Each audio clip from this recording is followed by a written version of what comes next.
इसमें सिंपली आपको गिवन है क्या कि ए एन जो है वो कुछ इस टाइप से आपको सेट बिल्डर फॉर्म में गिवन है। आपसे कहता है कि 3n इंटरसेक्शन 7n का वैल्यू इस चार ऑप्शन में से कौन होगा। तो आप वीडियो को पॉज कीजिए और क्वेश्चन को सोल्व करने का प्रयास कीजिए। चलिए मैं आपको इसको समझाने का प्रयास करता हूँ। यहाँ पर देखिए क्या कर रहा है 3n और 7n। तो सबसे पहले हमको क्या करना पड़ेगा कि इसको आप जो है ना एक रोस्टर फॉर्म या फिर टाबुलर फॉर्म में कन्वर्ट करो। कैसे करोगे तो देखो यहाँ पर आपको चाहिए 3n, यहाँ पर क्या है an, तो a की जगह पर आप 3 रख दो। सिंपल सा बात है। यहाँ पर क्या करोगे a की जगह पर आप 3 रख दो, तो यहाँ पर जो an है ना वहाँ 3 रखो तो 3n होगा। अब देखो अगर 3n रखोगे तो यहाँ पर भी तो a है, तो यहाँ पर भी क्या रखोगे 3x रखोगे, सच दैट x बिलोंग कर रहा है कहाँ से, नेचुरल नंबर से। कोई दिक्कत यहाँ तक नहीं है। तो अभी भी तो क्या है, अभी भी अभी भी तो सेट बिल्डर फॉर्म में है। तो रोस्टर फॉर्म या फिर टाबुलर फॉर्म में कैसे कन्वर्ट होगा, तो एक n का जो वैल्यू है ना नेचुरल नंबर, इसमें फिल करते जाओ। तो फिल करोगे तो क्या लिख सकते हो, इसको अगर आप लिखना चाहो तो लिख सकते हो कि 3n किसके इक्वल होगा। तो आप लिख सकते हो क्या, n की जगह 1 डालो। क्या लिखोगे, n क्या है नेचुरल नंबर, तो नेचुरल नंबर 1 से शुरू होता है ना। तो यहाँ पर x की जगह 1 डालते जाओ। 1 डालोगे तो 3, 2 डालोगे तो 6, फिर 3 डालोगे तो 9। मतलब ये क्या होगा, 3 वाला जो पहाड़ा है 3 का वो आते जाएगा। 3 का 3, 3 6, 3 3 9, 3 चौका 12, 3 5 15, 3 छक 18, 3 सत्ते 21, 3 आठे 24। इस तरीके से एक कंटिन्यू बढ़ते जाएगा। समझ में आ रहा है आपको। सिमिलरली आप इसको देखिए 7n वाला को, तो इसमें भी क्या करोगे, n के जगह पर a के जगह पर आप 7 डालो, 7n डाल दिया।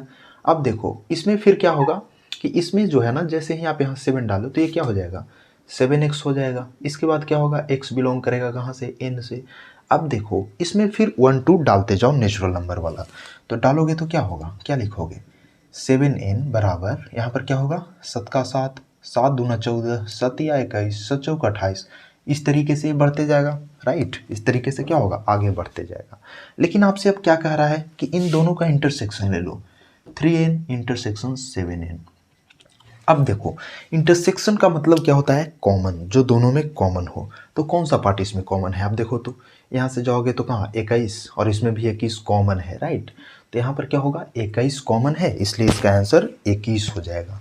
आप देखो ऑप्शन क्या है, यहाँ पर डी लिखा हुआ है तो डी ले लो। यहाँ पर एन से कोई मतलब है नहीं, एन जो है बस नेचुरल नंबर को रिप्रेजेंट कर रहा है।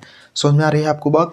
इन जो है वो क्या है, नेचुरल नंबर को रिप्रेजेंट कर रहा है, तो उससे घबराने वाली बात नहीं है। जैसे यहाँ पर रहेगा ना 3n, यहाँ पर 7n, उसी तरीके से यहाँ पर 21n लिख सकते हो, चूंकि ये नेचुरल नंबर को रिप्रेजेंट कर रहा है।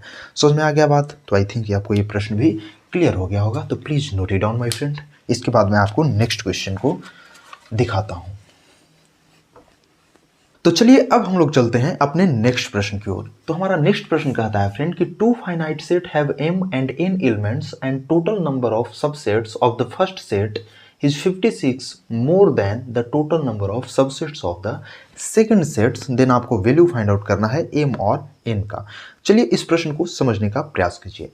यहाँ कहता है क्या कि दो सेट है जिसमें नंबर ऑफ एलिमेंट क्या है, m और n है। जैसे एग्जांपल के लिए क्या कह रहा है, आप ऐसे समझिए कि कोई दो सेट है, इसमें नंबर ऑफ एलिमेंट m है, और एक अगला सेट है जिसमें नंबर ऑफ एलिमेंट क्या है, n है। ठीक है, m और n है, कोई दिक्कत नहीं है। दो सेट है जिसमें नंबर ऑफ एलिमेंट m और नंबर ऑफ एलिमेंट इसमें क्या है, n है।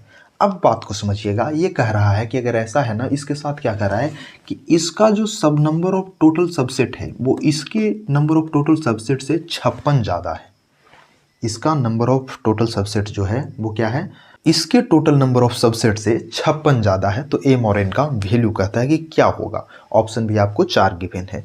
चलिए इस प्रश्न को समझने का प्रयास कीजिए। आपको मैं क्या बताया था कि नंबर ऑफ सबसेट किसके इक्वल होता है, 2 का पावर n। n क्या है, नंबर ऑफ एलिमेंट, तो 2 का पावर। इसका नंबर ऑफ सबसेट क्या होगा, टोटल नंबर ऑफ सबसेट तो होगा 2 का पावर m, क्योंकि इसमें नंबर ऑफ एलिमेंट m है। तो इसका टोटल सबसेट की संख्या क्या होगा, 2 का पावर m।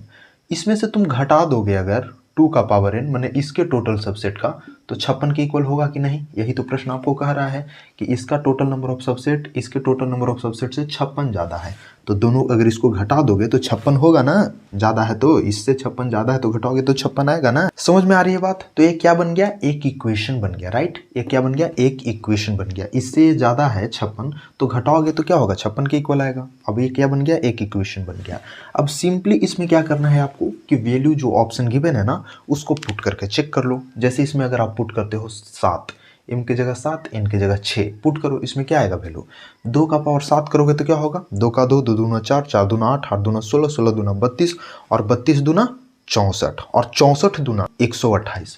तो सोचो कि 128 हो रहा है ये, और 128 माइनस तुम क्या करोगे 64, तो वैल्यू कितना आएगा 64 आएगा। 128 माइनस 64 बराबर 64 आएगा ना। तो पहला ऑप्शन सही होगा या गलत, गलत होगा, क्योंकि आपको चाहिए 56। 56 कैसे आएगा, बी को डालो, बी को पुट करो कितना आएगा, यहाँ पर डालोगे 6 तो कितना आएगा, 2 दूना 4, 4 दूना 8, 8 दूना 16, 16 दूना 32, 32 दूनी 64, मतलब क्या होगा 64 आएगा यहाँ पर। और यहाँ पर देखो 3 डालोगे तो क्या आ जाएगा 8 डालेगा। अब 14 में से 8 जाएगा तो 6, 56 बच रहा है ना। अगर 56 बच रहा है तो क्या कर रहे हो, इसका अगर घटाओगे तो क्या होगा 56, मतलब ये ऑप्शन करेक्ट है। तो ऑप्शन करेक्ट है मैंने क्या बोल सकते हो, option B is your correct option. मतलब क्या होगा, नंबर ऑफ m जो है वो कितना होगा 6 हो जाएगा, और n की जगह पर कितना हो जाएगा 3 हो जाएगा। समझ में आ रही है बात।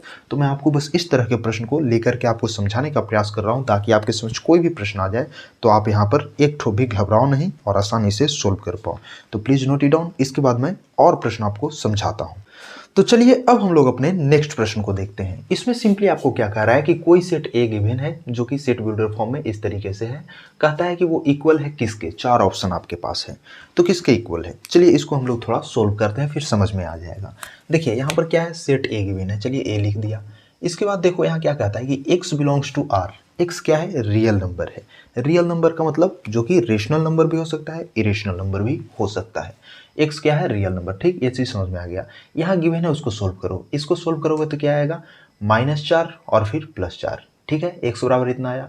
इसको सोल्व करोगे तो क्या होगा, इसका सोल्व करोगे तो क्या हो जाएगा 3 के इक्वल। अब बताओ कि क्या इन दोनों में कोई कॉमन एलिमेंट आपको नज़र आ रहा है। यहाँ पर जो आप बना रहे हो वो क्या इसमें कोई कॉमन एलिमेंट आ रहा है, -4 और 4 में, और यहाँ पर 3 में कोई कॉमन एलिमेंट नहीं है मेरे दोस्त। इन दोनों को देखो, यहाँ पर अगर आप इसको देखते हो ये रियल नंबर है, और यहाँ पर क्या है, ये क्या कर रहा है 4 -4 इसका वैल्यू आएगा, और ये क्या है x का करोगे तो ये 3 आएगा। तो क्या इन दोनों में कोई कॉमन एलिमेंट है, तो कॉमन एलिमेंट तो है नहीं। तो अगर कॉमन एलिमेंट नहीं है इन दोनों में तो a का वैल्यू किसके इक्वल होगा, 5 के इक्वल हो जाएगा ना, क्योंकि क्या दोनों में कोई कॉमन एलिमेंट नहीं है। तो हाँ यहाँ पर देखो कौन सा ऑप्शन सही है, क्या 3 आ रहा है वैल्यू, नहीं आ रहा है यार। यहाँ पर देख लो कॉमन होना चाहिए ना दोनों में, तब तो आप वैल्यू निकाल पाओगे। तो कुछ है ही नहीं, तो आप क्या कह दोगे 5, यानी option A is your correct option. तो आई थिंक कि आपको ये प्रश्न भी समझ में आ गया होगा। तो चलिए अब हम लोग अपने नेक्स्ट प्रश्न को देखते हैं। तो हमारा अगला प्रश्न क्या कह रहा है कि set A and B have 3 and 6 elements respectively, what can be the minimum number of elements in A union B. मतलब आपको समझ में आ रहा है ए और बी में क्या है, कह रहा है कि 3 और 6 एलिमेंट्स हैं। मतलब यहाँ पर ऐसे समझो कि कार्डिनल नंबर ऑफ ए क्या है 3 है, और फिर cardinal number of set B है वो क्या है 6 है। ये चीज़ गिवन है। इसके बाद आपसे कहता है कि अगर ऐसा गिवन है तो what can be the minimum number of A union B. Minimum number of element जो है ए यूनियन बी में कितना होगा, ये आपको बताना है। समझ में आ गया बात, प्रश्न क्या कह रहा है। अब चलिए इसके सॉल्यूशन की ओर चलते हैं। अब देखो अगर हमको ए यूनियन बी चाहिए, पहले तो ये सोचो कि ए यूनियन बी निकालेंगे कैसे। तो इसका एक फॉर्मूला और प्रॉपर्टी भी मैं आपको बताया था, क्या कि cardinal number of A plus cardinal number of B minus cardinal number of A intersection B, इसका फॉर्मूला होता है। अब सोचो कि ए यूनियन बी अगर हमको मिनिमम चाहिए, यही ना कहता है कि minimum number of element in A union B. तो अगर ए यूनियन बी मेरे को मिनिमम चाहिए मेरे भाई, तो क्या करना पड़ेगा, मैक्सिमम घटाना पड़ेगा इसमें से, वही ना। अगर ये मिनिमम चाहिए तो क्या करना पड़ेगा, ज़्यादा से ज़्यादा इसको घटाना पड़ेगा। और ज़्यादा से ज़्यादा हम कब घटा सकते हैं, इसमें एलिमेंट 3 है और इसमें एलिमेंट 6 है। तो ज़्यादा से ज़्यादा हम तभी घटा सकते हैं ना मेरे भाई, जब इन दोनों का जो इंटरसेक्शन एरिया है वो क्या हो, ज़्यादा से ज़्यादा हो। समझने का प्रयास कीजिएगा मैं क्या कर रहा हूँ। मतलब आप ऐसे समझ सकते हो कि ए इंटरसेक्शन बी अगर ज़्यादा होगा, जितना ज़्यादा होगा उतना ही ये छोटा होगा। तो ज़्यादा कब होगा ये सोचने का प्रयास करो। ज़्यादा तो तब होगा ना, जैसे मान लो कि हम क्या कह रहे हैं कि सेट बी अगर ये है और सेट ए जो है कुछ यहाँ है, तो अगर जितना ए है उतना, कहने का मतलब आप समझ लो कि ऐसे कि ए अगर सबसेट होगा सेट बी का तो ज़्यादा से ज़्यादा घटेगा, वही ना। जैसे ए जो है अगर सबसेट है तो ज़्यादा से ज़्यादा एरिया घट जाएगा ना इसमें से। ये पूरा अगर मान लो कि बी है और ये अंदर वाला ए है और ये बाहर वाला बी है, तो ये अगर सबसेट है बी का तो क्या होगा, ज़्यादा से ज़्यादा घटेगा ना, और अगर सबसेट नहीं होगा तो ज़्यादा नहीं घट पाएगा। समझ में आ रही बात? तो हम क्या करें कि अगर ये सबसेट होगा तो क्या होगा, ज़्यादा से ज़्यादा घट पाएगा। और सबसेट होगा मतलब क्या घटा सकते हो, मैक्सिमम ये क्या है, 3 एलिमेंट है तो 3 का 3 घटा दो, यही ना, 3 एलिमेंट मैक्सिमम है इसमें तो 3 का 3 घटा दो। समझ में आ रहा है बात? तो मैक्सिमम घटाने के लिए आप क्या कर सकते हो कि यहाँ number of A intersection B में जो एलिमेंट होगा वो 3 होना चाहिए। आई थिंक क्लियर हो रहा होगा। तो अगर 3 होना चाहिए मेरे भाई तो इसमें पुट करो, इसका वैल्यू क्या है 3 प्लस इसका वैल्यू क्या है 6 और -3। समझ में आ रहा है बात? 6 3 9, 9 में से 3 गया कितना 6। तो इसका आंसर आपको क्या हो गया, option C is your correct option. तो आई थिंक कि आपको आज का सेशन में काफ़ी मज़ा आया होगा और काफ़ी कुछ नया सीखने को जरूर मिला होगा। आज जितना भी प्रश्न मैं यहाँ पर लिया हूँ तो सब वन ऑफ द बेस्ट प्रश्न था। जो भी क्वेश्चन हमको दिखा उसमें से सेलेक्टिव क्वेश्चंस को मैं लेकर के आपके पास आया हूँ। तो इस जितना क्वेश्चन था ना, इसको अगर आप अच्छे से समझ लेते हो तो काफ़ी सारा कॉन्सेप्ट आपका क्लियर हो जाएगा, क्योंकि ये सब जो था सिलेक्टिव क्वेश्चन था, one of the best question था। तो चलिए मिलते हैं किसी नेक्स्ट वीडियो लेक्चर के साथ। अगर आपको वीडियो पसंद आया हो तो चैनल को सब्सक्राइब करके वीडियो को लाइक जरूर कर दीजिएगा और अपने दोस्तों के साथ भी शेयर जरूर किया कीजिएगा। और जो भी आपका फीडबैक और सजेशन हो कमेंट सेक्शन में मुझसे साझा जरूर कीजिएगा। और आपको नेक्स्ट किस टॉपिक पर वीडियो चाहिए कमेंट में हमें जरूर बताइएगा। Thanks for watching. मिलते हैं नेक्स्ट वीडियो लेक्चर में। थैंक यू, धन्यवाद।